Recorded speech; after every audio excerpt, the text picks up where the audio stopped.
অন্তর্ভুক্তিমূলক শিক্ষার ধারণা ও বিশেষ চাহিদা সম্পন্ন শিশু। তো আজকের পড়াটা কিন্তু আপার প্রাইমারি টেট থেকে এই অধ্যায়টা আমি কমপ্লিট করার চেষ্টা করছিলাম। তো আজকের ভিডিওটা কিন্তু আপার প্রাইমারি টেট নিয়েই ভিডিও। তো আমি আজকে চ্যালেঞ্জ নিয়েছিলাম যে এই অধ্যায়টা আমি আজকে শেষ করতে পারবো কি পারবো না, মানে পারার একটা চ্যালেঞ্জ নিয়েছিলাম। কিন্তু তোমাদের সাথে আমি ভিডিওটাতে শেয়ার করব যে আমি এই অধ্যায়টা থেকে আমি কি কি পড়লাম এবং শেষ করতে পারলাম কি না, তার সাথে কিন্তু আমি কিছু কিছু কোশ্চেনও তোমাদের সাথে শেয়ার করব। হ্যালো এভরিওয়ান, তোমরা সবাই কেমন আছো? আশা করছি সবাই খুব ভালো আছো। তো আজকেকার ভিডিওটা হচ্ছে স্টাডি ভিডিওটা তো বটেই, তো কোন মানে কি বিষয়ে বা কোন স্টাডি ভিডিও সেটাই আমি তোমাদের সাথে শেয়ার করব। সেটা হচ্ছে আপার প্রাইমারি টেট। আর এই আপার প্রাইমারি টেটের আজকে হচ্ছে আমি চ্যালেঞ্জ নিয়েছি একটা অধ্যায় শেষ করা। যেহেতু আমি এটা রিভাইজ করছি, এর আগেও কিন্তু এই বইটা আমি পড়েছি আর এটা রিভাইজ করছি, তো দেখা যাক আমি এই রিভাইজটা একটা অধ্যায় আজকে শেষ করতে পারি কিনা। তো ভিডিওটা কিন্তু আমি করা হয়নি এর আগে, কিন্তু আমি অনেকক্ষণ আগেই পড়াশোনা স্টার্ট করেছি। আর আমি এখন ভিডিওটা করছি 1:28, মানে এখনও পড়ছি। তো ভাবলাম যে চলো ভিডিওটা একটু শেয়ার করা যাক তোমাদের সাথে, তো দেখতে থাকো। অন্তর্ভুক্তিমূলক শিক্ষার ধারণা, এটা হচ্ছে ইনক্লুসিভ এডুকেশন। তো চলো আজ এই অধ্যায় থেকে তোমাদের সাথে বেশ কয়েকটি ইম্পর্টেন্ট শর্ট শেয়ার করে নিই। ব্রেইল আবিষ্কার করেন লুইস ব্রেইল, 1 নম্বর কোশ্চেন। 2 নম্বর, ব্রেইল লেখা হয় 6টি বিন্দু দিয়ে। তারপর হচ্ছে বিশেষভাবে পরিকল্পিত শিক্ষাকে বলা হয় কি শিক্ষা? বিশেষ শিক্ষা। যারা দৃষ্টিহীন তাদের দর্শনজনিত তীক্ষ্ণতা কত? 1/10-এর কম। আজকেও কিন্তু বৃষ্টি শুরু হয়ে গেছে, দেখো প্রত্যেক দিনই এখন বৃষ্টি হচ্ছে। বেশ সুন্দর ওয়েদার, আমার তো খুব ভালো লাগে বৃষ্টির দিন।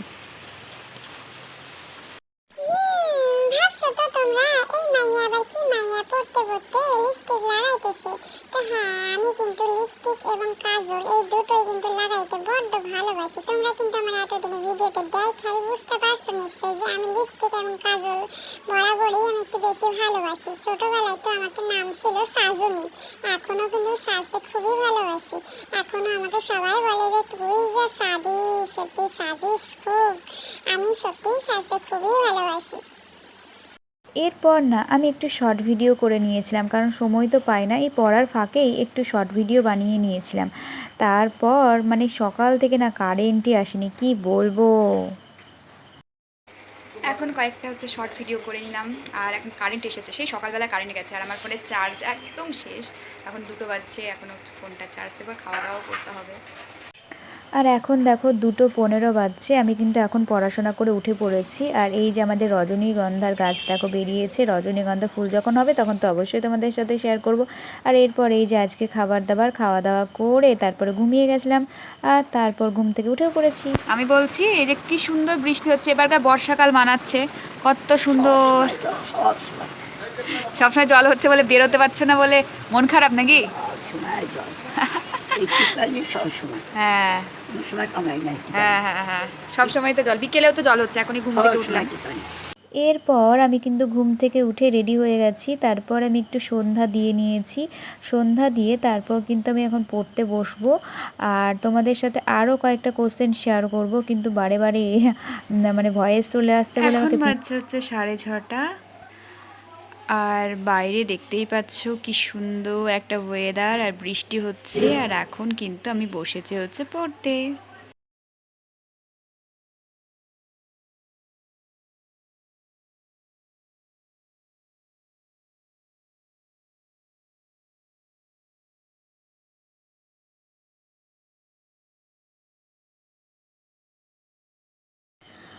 অন্তর্ভুক্তিমূলক শিক্ষার প্রধান উৎস কী?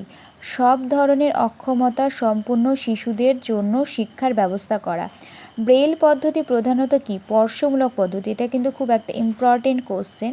আর তারপর হচ্ছে বোধ শক্তিতে ব্যতিক্রমী শিশুর অন্তর্ভুক্ত হলো কি? ওপরের সব কয়টি এখানে আছে, এখানে হচ্ছে এগুলো বলছি। মানসিক প্রতিবন্ধী শিশু, শিখনে অক্ষম শিশু, প্রতিভা সম্পূর্ণ শিশু, এগুলো কিন্তু সবকটি হবে, তাই জন্য বললাম যে ওপরের সব কয়টি।